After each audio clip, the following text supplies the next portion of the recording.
дуди ғализи сӯхтори беш аз 1000 дар Австралия қисмати шимолу шарқии мамлакат ва мавзеъҳои марказии шаҳри Сиднейро фаро гирифт. Чунин ҳолати хатарнок дар соҳилҳои шарқии штати Уэлси ҷанубии нав низ мушоҳида мешавад.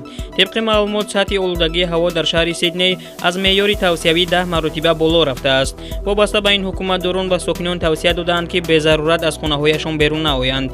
Гармии зиёди ҳаво вазъиятро боз ҳам мушкилтар намуда, ба паҳншави алангаи сӯхтор мусоидат мекунад.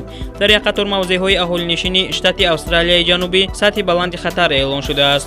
Аз сабаби офати табиӣ дар ин минтақа даҳум муассисаи таълимӣ аз фаъолият боз мондааст. хотиррасон мешавем, ки бар асари сӯхтори беш аз 1000 дар Австралия аллакай 4 нафар ба ҳалокат расида, беш аз 30 тани дигар ҷароҳатҳои гуногуни ҷисмонӣ бардоштанд. сокинони Россия барои барқарор намудани мавзеъҳои таърихии шаҳри Венетсияи Италия 1 миллион евро ҷамъоварӣ намуданд. Дар ин бора расонаҳои хабарии Италия иттилоъ медиҳанд.